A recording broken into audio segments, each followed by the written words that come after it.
English speaking के जानदार शब्द जिसमें कॉन्सेप्ट क्या होता है, स्ट्रक्चर क्या होता है, मीनिंग क्या होता है, सेंटेंस का प्रयोग किस सिचुएशन में करते हैं, everything you are going to learn in this video, so must watch this video till the end. जैसे कि शब्द हैं सो अर्ली मीन्स बहुत जल्दी, वाइल मीन्स जबकि, ड्यूरिंग मीन्स के दौरान, इंटायर मीन्स सारा का सारा, ऐसे कई सारे शब्द हैं। बाय विच और इसका मतलब है किसके द्वारा। किसके द्वारा यहाँ पर मतलब है किसी भी थिंग से, किसी भी वस्तु से। जब भी कोई वस्तु के द्वारा की बात करेंगे तो वहां पर बाय विच का प्रयोग करेंगे। स्ट्रक्चर होगा by which, helping verb, subject, main verb, object, question mark. Helping verb और मेन वर्ब दोनों आएगा टेंस के अनुसार, जो भी टेंस होगा उसके अनुसार आएगा। प्रत्येक सेंटेंस में बाय विच का प्रयोग होगा जब भी हम किसी वस्तु की बात करेंगे किसके द्वारा के लिए। तुम किसके द्वारा बाजार गई। अब किसके द्वारा से मतलब है कि तुम ऑटो से गई, बाइक से गई, बस से गई, ट्रेन से गई, किससे गई, तो वस्तु की बात है तो वहां पर क्या प्रयोग करेंगे, by which did you go to market. By which did you go to market, तुम किसके द्वारा बाजार गई, वो किसके द्वारा पीटा गया। अब यहाँ पर सेंटेंस जो है किसके द्वारा पीटा गया, दैट मीन्स पीटेगा तो कोई पर्सन, लेकिन पर्सन के साथ तो बाय विच का प्रयोग नहीं कर सकते। अगर विच का प्रयोग नहीं कर सकते तो वो कौन सा वर्ड है जिसका प्रयोग होगा, तो विच के जगह पर आप प्रयोग करेंगे हुम। तो मीनिंग आपका सेम रहेगा, विच के जगह पर हुम प्रयोग करेंगे तो हुम किसी पर्सन के लिए प्रयोग होता है। तो बोलेंगे by whom was he beaten, तो यहाँ पर विच के जगह पर हुम कर देंगे, by whom was he beaten. Tense के अनुसार सेंटेंस करेक्ट है। अगला जो वर्ड है देयरफॉर और इसका मतलब है इसीलिए। इसके लिए कई सारे वर्ड्स हैं हमारे पास, जैसे कि सो भी हैं, दैट इज वाई भी हैं, कई सारे शब्द हैं। तो इसे इसीलिए वो सो रहा है। अब देखिए इसलिए का प्रयोग कब करते हैं, जब हम किसी भी काम का रिजल्ट बताते हैं। जैसे कि वो बीमार है इसलिए सो रहा है, तो बीमार है का रिजल्ट क्या है कि वो सो रहा है इसलिए, क्योंकि उसका रीजन है ये कि वो बीमार है इसलिए वो सो रहा है। तो कोई भी रीजन का आप रिजल्ट बताते हैं वहां पर इसलिए का प्रयोग करेंगे। Therefore he is sleeping otherwise he would work, इस तरीके से बोल सकते हैं। इसलिए रमेश सुबह में टालता है। क्यों टालता है, क्योंकि वो मोटा हो गया है, दिन प्रतिदिन मोटा होता जाता है, दैट इज वाई कि वो सुबह में टालता है। तो बोल सकते हैं therefore Ramesh walks in the morning. अगला जो शब्द है वो है व्हाट ऑल और इसका मतलब है क्या क्या। जब भी आप WH वर्ड को रिपीट करते हैं, जैसे क्या क्या, कैसे कैसे, क्यों क्यों, कब कब, कहां कहां, ऐसे अगर आप बोलेंगे तो WH वर्ड के साथ ऑल लगा सकते हैं। इसलिए कि WH वर्ड के साथ व्हाट ऑल, इसके बाद help verb, subject, main verb, object, question mark. तुम क्या क्या खाते हो, तो कैसे बोलेंगे व्हाट ऑल डू इट। जैसे कोई रेस्टोरेंट जा रहे हैं या फिर होटल जा रहे हैं तो पूछ लेते हैं आपस में फ्रेंड्स को या भी जो भी लोग हैं कि आप क्या क्या खाते हो, वो क्या क्या खाता है, तुम क्या क्या खाते हो, तो वहां पर बोलेंगे what all do you eat. फिर या क्या क्या बनाना जानती है, दैट मीन्स खाना पीना जो पकाती है तो उसमें क्या क्या वो बना लेती है। तो सेंटेंस अंग्रेजी में आप पूछेंगे what all does Priya know how to cook. तो sentences are very easy to understand. Just understand how to use in daily life and how to speak English, how to make sentences in many types of structures. ये अगला जो शब्द है वो है till now और till now का मतलब है अभी तक। टिल का मतलब है तक और नाउ का मतलब है अभी, अब।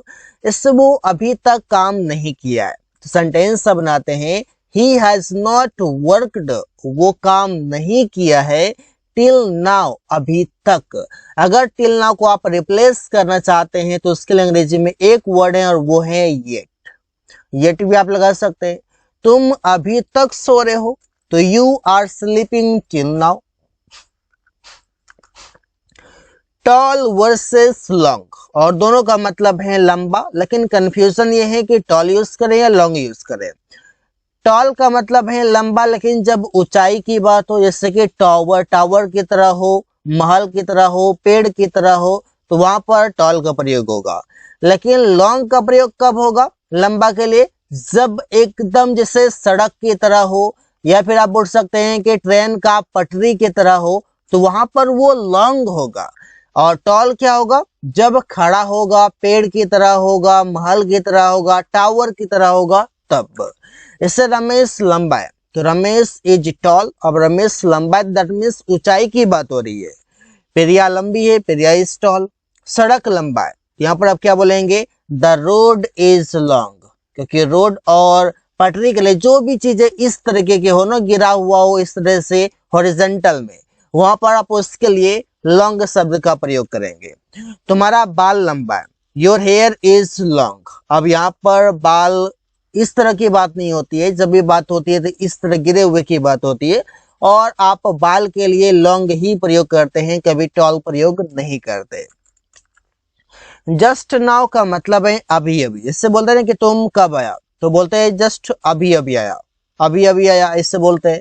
और बोलेंगे मैं अभी अभी आया, तो आई जस्ट कैम नाउ, तो ऐसे भी आप बोल सकते हैं। या फिर आई कैम जस्ट नाउ, ऐसे भी बोला जाता है, नो इशू। रवि अभी अभी खाना खाया, तो Ravi ate the food just now. तो you like these sentences, you can make many types of sentences. Just understand how to make sentences, what is the concept and trick and tip, you can speak like this. ऐसे ही sentences कई सारे आप बना सकते हैं। हमारे पास example के रूप में 2 sentences हैं, लेकिन आप you can make lots of sentences. Over here means यहाँ पर, जैसे आप बोलते हैं ना कि वो यहाँ पर काम करता है, तुम यहाँ पर सोते हो, मैं यहाँ पर रोज आता हूँ, तो वहां पर आप ओवर हियर का प्रयोग करते हैं। मैं यहाँ पर खड़ा हूँ, I am standing over here.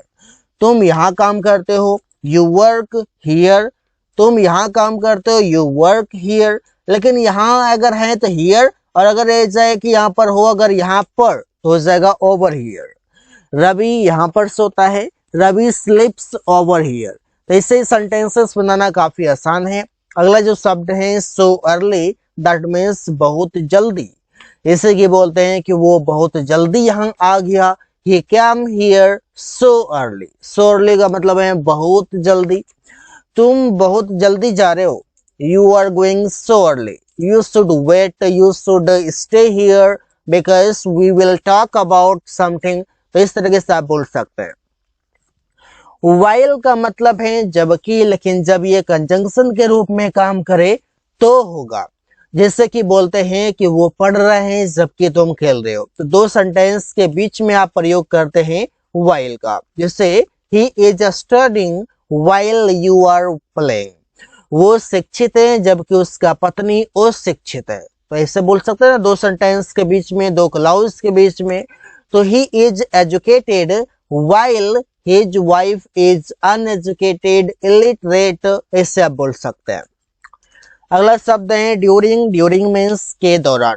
जब भी आप प्रयोग करते हैं ड्यूरिंग का, तो उसके साथ आप किसी ऑब्जेक्ट का मीन्स किसी नाउन या प्रोनाउन का प्रयोग करते हैं।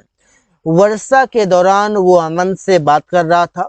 During the rain he was talking to Aman. बुखार के दौरान मैंने उससे सलाह दिया। During fever I advised him. Entire means सारा का सारा या पूरा का पूरा। इससे आप सेंटेंसेस कई सारे बना सकते हैं। बना करके आप कमेंट बॉक्स में आप पोस्ट कर सकते हैं, या फिर आप अपने नोटबुक में नोट डाउन करके सेंटेंसेस कई सारे बनाइए और प्रैक्टिस करिए। बिकॉज यू नो कि अंग्रेजी सीखना आसान है, but if you want to speak English confidently you need to practice more and more. You should focus upon practice more and more. The more you practice, the better you become. It is said by many people, many native speakers as well. So if you want to speak fluently, you need to focus upon practice. You need to focus upon making sentences many times. अब entire का प्रयोग जो करते हैं वो करते हैं singular के साथ। अगर नाउन आएगा तो सिंगुलर आएगा। जैसे उसने सारा का सारा खाना खा गया, ही एट इंटायर फूड। मैंने पूरा का पूरा मूवी देख लिया। I watched entire movie. Movie भी ये सिंगुलर है और फूड भी सिंगुलर है, क्योंकि अनकाउंटेबल भी है।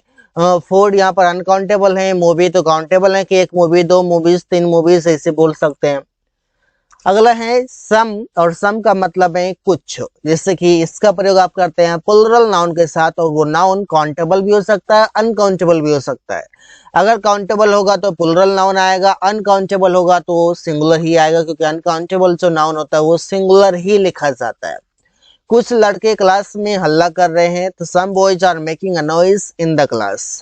मेरे पास कुछ कलमे हैं। I have some pens. ऐसे आप सेंटेंसेस बोलेंगे।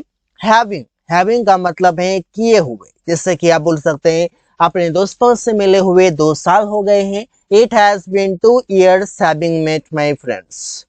ताजमहल घूमे हुए बहुत दिन हो गए हैं। It has been a long या it has been many days having visited the Taj Mahal. Structure आपके सामने है, सेंटेंस का मीनिंग आपके सामने है, सेंटेंस किस सिचुएशन में प्रयोग करना है ये आपके सामने है। Just you can note down and you can make sentences.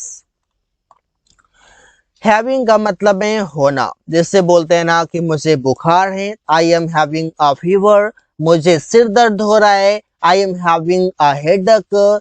इस तरीके से मतलब कोई भी आप बीमारी होने की बात अगर करते हैं, तो चाहे वो बुखार हो या कोई कैंसर हो, टीबी हो, कुछ भी बीमारी हो, होना के लिए आप हैविंग का ही प्रयोग करते हैं। इतना समझ लीजिए, क्योंकि हैविंग का V1 हैव होता है, और V2 जो है वो हेड होता है, V3 हेड होता है, V4 हैविंग होता है। मीन्स कि हैव का हैविंग जो है ये इसका V1 have, had, had, having इस तरीके से चलता है, और V5 जो है वो हैज होता है। तो इस तरीके से सेंटेंस का आप कई सारे क्षेत्रों में, कई सारी जगहों पर आप प्रयोग कर सकते हैं, और you can speak on the spot because you have practised many times. So guys, thanks for watching. That's all for today.